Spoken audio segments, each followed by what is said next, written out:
What's up guys, it's Krykey here, and in today's video I'm going to be showing you how to win lane with confidence. And what I mean by confidence is playing with calculated aggression and understanding the matchups. Today's video we're facing a Wukong and we are currently in NA Diamond 2. Alright, first things first is we don't have to leash our jungler, which is something I really enjoy. I don't like leashing junglers because I like getting to lane first. And in this lane I think I get to lane first, which I do. That means I have the prior on the wave. What I'm going to do is I'm going to slow push it towards the Wukong because as we know, Wukong plays aggressive level 1. If I have the minion advantage in my side, I can win trades, potentially. So that's what I'm doing right now. I'm slow pushing it, I'm getting stacks if that's possible. And what I want to do as well, level 1, is try to get my grasp Q poke on him, which I'll try to execute. As you see there, I won that trade because my minions attacked him. It was an even trade, I would say. But then, grasp Q. See that damage? That's awesome. That's something you want to do. Anyway, the Wukong somewhat found out what I'm doing, so he's trying to counter push towards me. And he got the level up. He engaged and he lost that because I had the minion advantage. Now imagine if I didn't slow push it towards him. I probably would have lost that trade because I wouldn't have had the minion advantage, but I won that trade really well actually. So now I have the tempo in lane. I can play up front. I've got the minion advantage. See that nice poke there again? Well, that was a really good trade actually. And he has dueling shield. Think about that. He doesn't have corrupt import, so he can't sustain as well as me if we're constantly fighting. And Wukong wants to constantly fight, so I don't really understand why he went dueling shield. Maybe he doesn't know the matchup. Who knows? But yeah, I still have the minion advantage. Draven got first blood. That's fine because we just counter killed him, so that's very nice actually. I need to think about the jungler as well. That's another thing. Again, he's playing aggressive. He just uses W. That's a very big ability, so that means I can use my W and kill him. Which I do. Yes, I do. That was perfectly executed. That was more me playing on his misplays because we understand Wukong plays aggressive and he uses W. So how else is he going to escape me? There's no way he's going to escape me. So that was a pretty easy kill. 3 minutes in and we solo killed a Wukong. And that was all because I understood that I need to slow push to... Oh, whoa. Okay, so he TP'd on the wood. Luckily, I backed off. But, what was I going to say again? I understood to slow push towards... I need to slow push towards him if I wanted to win trades. And that's exactly what I did. I'm going to go Executioner's first back. Because I thought he was going to go Bork maybe, but... he went Ruju build and Longsword, so he might not be going Bork. But it doesn't matter. Either way, Wukong heals a lot with Conqueror, so... You need to otherwise build Bramble Vest or Executioners. You might not have to do it first back, but I did it first back because I'm fed. And I think I can snowball off the Executioner buy. So that's why I went Executioner's first back. For that extra damage and the anti-heal that he's going to be doing in long extended trades. Alright, the wave is even right now. I put a ward there because I know it's going to push towards me. And I think Elise might gank me. A high elo Elise would see that a big wave is accumulating. And they'll think about potential tower dive. They do that a lot. So that's why I put a ward there. I know she won't gank me through the bushes because there's no way. I just know it's going to slow push towards me. I could... Yeah. That's good actually. What I was going to say is I was going to hold the wave until the minions come up. And the minions came up quick enough anyways. But I don't think I can hold it all the way. So it's going to push towards my tower anyways. But if I could hold it in this position, that would be a perfect phrase. Which is pretty much impossible with how big the wave is right now. So I'm just going to let it push towards me. I don't mind if he gets a free cheater back. It's fine. I still have an advantage. And even if he does cheater back, I'm pushing towards him. So if he fights me again, he's going to lose like last time. Anyways, I'm just going to CS here. Last hit as best as... It should be easy to last hit since I have Executioners. I can one hit the minions.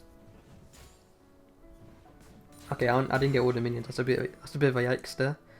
Alright, he's missing Wukong. Actually, okay, he didn't back. That's fine. I'm slow pushing towards him. I have the advantage. That means I can play aggressive again. And I'll win the trade since I got item advantage anyway. Again, he's playing... Oh, if I land that E. I'm telling you, if I landed that E, he was dead. I made a big mistake by missing that E. 100 ping. There's 140 ping. You know, it's hard to land E's on high ping. That's why I like playing on NA. I can make excuses. But again, I missed it. Oh no. Oh no. Okay, I can get a nice trade here. Oh! He W towards me. He made a big mistake there. He could potentially be dead right now if I can land my E, that is. Can I land my E? Oh, I can. He's dead then. That's nice. Again, he made a mistake playing too offensive towards me. Alright, we're not playing in super low elo. This is Diamond 2. He should somewhat understand how to play aggressive. And somewhat. But I don't know. I don't know. He underestimated me. I mean, he's playing Wukong. It's a free low champ. The champ's pretty busted. So he might have thought he could stomp me, but he messed up early level, and yeah, now we can take over the lane. Oh my god, the amount of plates I'm gonna get is gonna be orgasmic. But yeah, that's two solo kills in under 10 minutes against a Wukong in Diamond 2. Alright, and the only reason I got to this stage is because I was playing aggressive and I understood the matchup. Playing with aggression, calculated aggression that is. You don't want to play mindlessly aggressive against, let's say, Aurelia and get solo killed continuously. That's not right. But once you get to a stage where you understand matchups, you can play at a point where you can play with confidence, and you know you'd win trades, and when you're not going to win trades. That point, when you get to that point, you are winning every laning phase. But to get to that point, you need to have some experience in matchups. I've faced Wukong like 12 times this season, 15 times. I don't know how many times I faced Wukong, but I kind of understand the matchup at this point. This guy probably doesn't, and that's another advantage. Yorick is barely picked. How many people know the Yorick matchup? Not a lot of people know it. So if you understand matchups and the enemy doesn't, that's a guaranteed way to winning the laning phase. It's another way to actually climb. Just understanding matchups is so important. This is why I make matchup guide videos. The live one I made recently was pretty short, but in general, hopefully these matchup guides are helping you, because if you understand the matchups, that's how you can climb. Of course, you need to improve your macro as well, which I will transition into eventually. But yeah, I'm way too ahead now. There's no way he's going to win this. It doesn't matter if he's Wukong, it doesn't matter if he's Aurelia, he's not going to win this. Alright. Unless I play it really badly. If I miss my W and I miss my E, then he could potentially win it, but that's pretty hard to do. So what I'm planning to do is I'm just going to get some vision score, get Prio for the Scuttle, because I feel like the Rek'Sai might want Scuttle. Junglers getting Scuttles can put a big lead into them, so I'm going to put some wards down.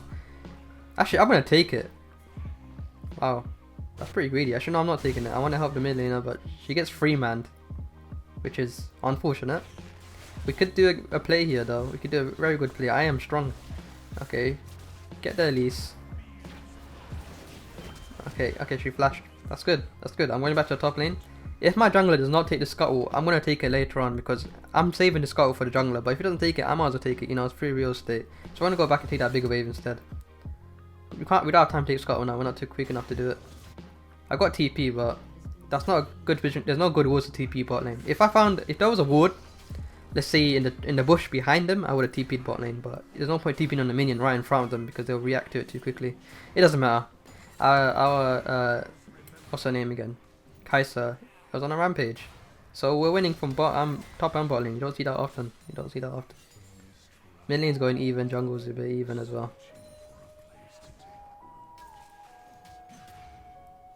There is no way he could take that that is not fair. I'm looking at Scuttle. I'm eyeing the Scuttle, but I know that at least it isn't on the map right now. The only place she could be is probably on the Herald, so that's why I pinged it. And she's on the Herald. And again, we're alling in him again. Should be another free kill. He flashed. Oh my. Oh, remove double knockup. Remove double. I forgot about the double knockup. I actually would have got that kill if he didn't have another knockup. That is. Oh no. I got those jukes though. Alright, I survived that because I juked the cocoon. But for real, that Wukong would have died if he didn't have another knockup in his kit, which is BS. Why does he have two knock? It doesn't make sense. But I would have flashed to him. Unfortunate, is what it is. But I got TP, so it's fine. Often you want to go tabbies against. You want to rush tabbies against Wukong. He has no armor. I mean, he has no. I wasn't saying again. Armor against Wukong in the early game is really strong because he doesn't build lethality. I mean, not lethality. What am I saying? Armor shred. Okay, I mixed up my words. But all you know is he doesn't have any true damage in his kit, so armor is strong against him. Alright, Conqueror doesn't have true damage anymore, thankfully. So building early armors against Wukong, against champs like Wukong, Renekton, and Jax, is pretty good. The Koreans do it a lot. I've seen it often actually. High Korean challenges, they always rush tabbies against champs like that. I mean, it's general knowledge. Against auto attack based champs, tabbies is a good item. So rushing tabbies means I'm gonna negate a lot of his damage, even if he builds Lethality. That's even worse actually. You don't build Lethality against armor stacking. But yeah, see that? I won that trade super hard with the with my tabbies. Tabby is very strong, underrated. I think it's underrated in lower elos. Don't underestimate the power of tabbies. If you can rush tabbies and you're in a good situation, rush tabbies. I'm going to take Scuttle now because no one has claimed it, so I'm taking that. It's mine now. Scuttle was very nice to take. I mean, it's better for the jungler to take, but if the jungler isn't claiming it, then I'll take it, you know. It's mine. So we have no flash on the Wukong, so I'm going to try to look for another kill. I usually wait here just in case, because sometimes I walk in here for a vision check. And that's exactly what he did. He walked in, and he's probably going to be dead now.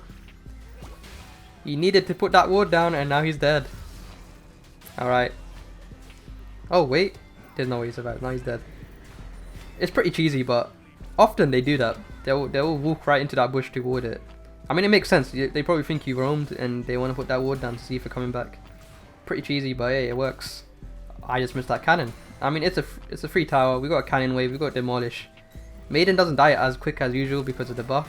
I mean, people are complaining if it's a buff or it's a quality of life change. I say it's a somewhat of a quality of life change, not a super buff, but it's helpful.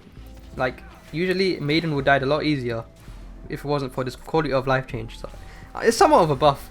I don't know why people love I don't know. People often think that Yorick needs to be stronger. I somewhat agree with him in higher elo. What do you guys think? Do you think Yorick is in a good state right now? I think he's in an alright state. Maybe not super good state in high elo, but he's in an alright state in every other elo. And this buff actually helped a lot. It helped. Wait, what the heck is Diana doing here? It somewhat helped in higher elos, but yeah. It helps the Maiden not die as often. And you tank less tower shots when you're taking down towers, so that's pretty good for the Maiden, that is.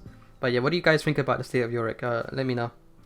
Anyways, I'm gonna go back top lane probably. I'm wanting Diana. I don't want to waste my time. Alright, Diana is a possibility. We could possibly kill her. But what's certain is the wave. I'd rather have the wave because there might be a chance we don't get the Diana.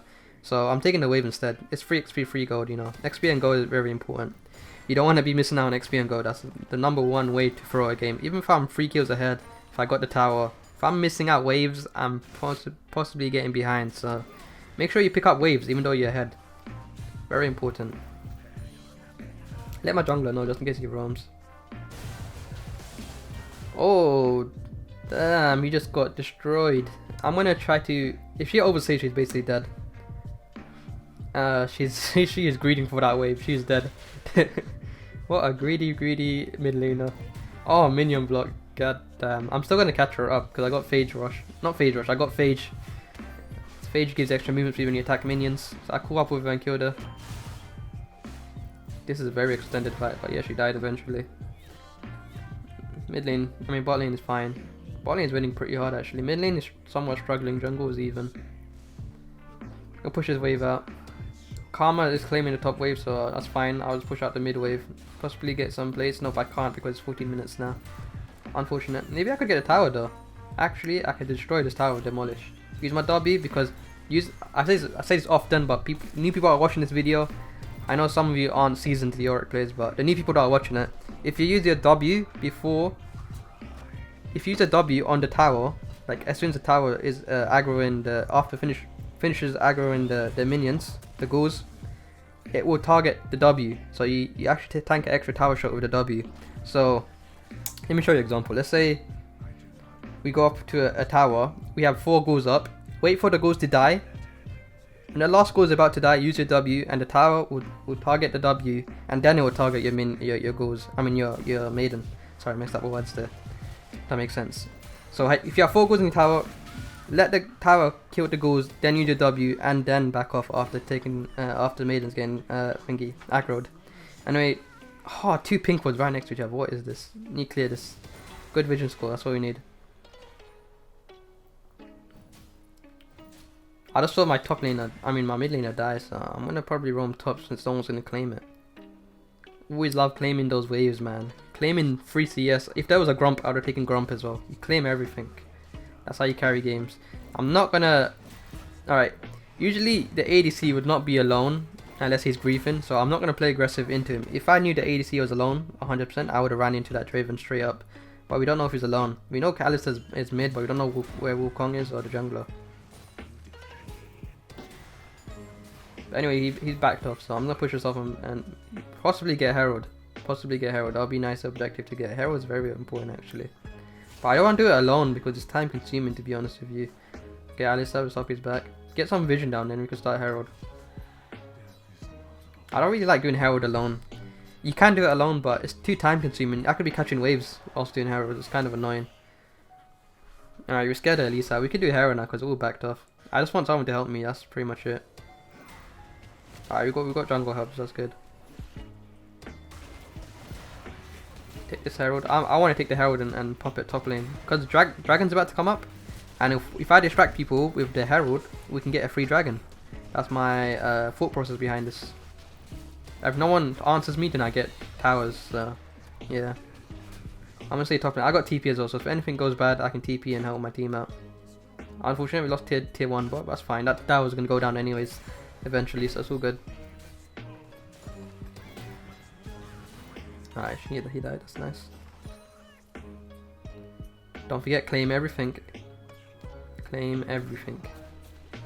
Alright, activate it because I know Drake's coming up, but then Diana comes, kind of ruins everything. And I know Draven's coming up as well, so there's no way I'm going to 1v2 right now. They're the two damage dealers in their team, so it's a bit unfortunate. I was hoping that they were setting up for Drake. Apparently no one wants to set up for Drake, so that should be a free Drake for us. If not, I still got TP, it's fine. I'm probably going to rotate over just to secure it. But what I was hoping is they're going to set up for Drake and I can activate it. For some reason they were all hovering around top side, I don't know why. They don't care about Drake maybe, I don't know. Alright, I got a TP coming in, that's probably Wukong. Yep, I think Wukong is the only one that has TP anyways. Nah, he just TP'd in and instantly died. Okay. That's a free Drake.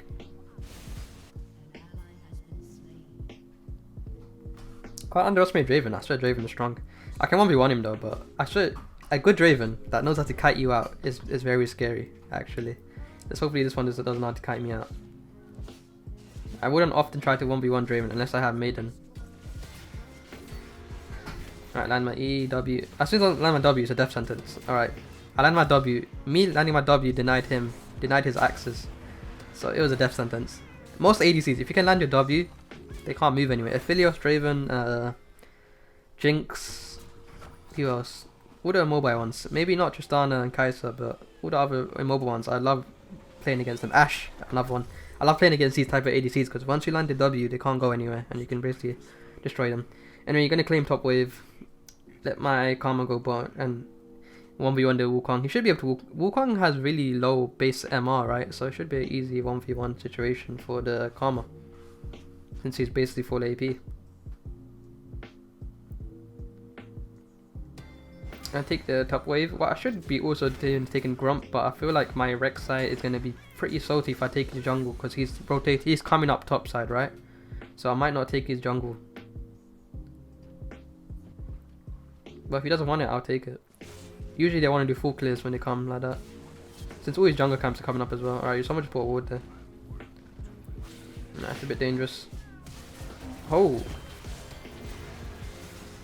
That was ambitious from Diana. Okay, and Wukong kills the Karma. How did that happen? But that was very ambitious from Diana. If that worked, that could actually have been really bad for us. Notice how I used my W outside Diana. I was zoning out everyone else, not... Because no point zoning out the Diana, I can just run away from her. I was zoning out everyone else.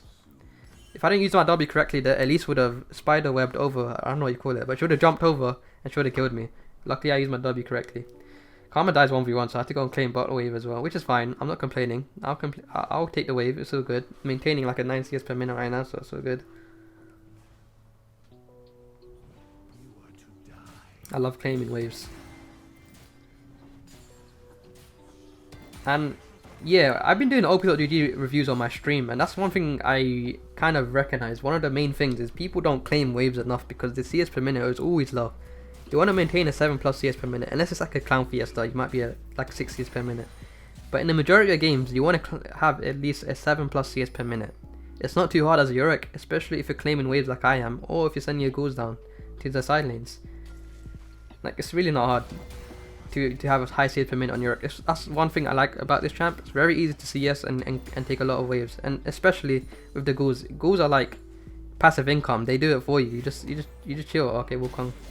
Oh no, over here. Oh no, I can't afford. Oh, I got hit by that. Oh, double knock up, nice. I can't afford to die here. I have to go. Oh, and a Draven. Oh, okay. That was a lot of pressure I've taken from me, so my laners can do whatever they want. But yeah, I couldn't afford to die there. That's too much shutdown gold. I really want to clear out the whole blue side. Maybe a bit too greedy. It is what it is. That's not embarrassing, so I'm on the TP on it. I got Maiden, so I can insta take it. I don't think they have any idea as well. Bit of a weird call, but Wait, what? I forgot about the situation. Rek'Sai didn't have his smite and we did Baron. Some of these macro decisions are so confusing. Why would you start Baron with Rek'Sai having no smite for another 30 seconds? Like, such a confusing. We would have lost that Baron. Thankfully, Elise didn't know how to smite either. Or she might have not had a smite, because that Baron would have been gone. Like, why would you start Baron with no smite? It's just so confusing. I don't even know, man. I mean, yeah, it excelled our lead, but it was the biggest factor in throwing is throwing Baron. That's the one thing we couldn't afford to do. I'm gonna give it to Kai'Sa because ADCs love their red buffs. I don't want to tilt her. I'm just gonna take this instead. I think she's the one that started Baron anyway. She had the stupid macro decision to start Baron. I don't understand that. Really confusing. I'm gonna push out mid and let that. Oh, that is doing damage. Why is no one answering towards that? Whoa, Ghoul's doing work. No one's answering towards that. I'm just gonna push out mid. Oh, I took the down as well. Yeah, man. You can't underestimate Ghoul's side pushing. Like I said, you always push out Ghouls before you do whatever you want to do. That was perfect. Okay, Wukong is in. Oh, the FF. Yeah, that was the FF22. FF22. I'm gonna call it FF20. So that's the end of the video. Let me know what you think about post-game commentaries. I'm planning to do more of them. Leave a like if you enjoyed the video. Subscribe for more knowledgeable content, and I'll see you guys in the next one. We shall prevail. We have eternity.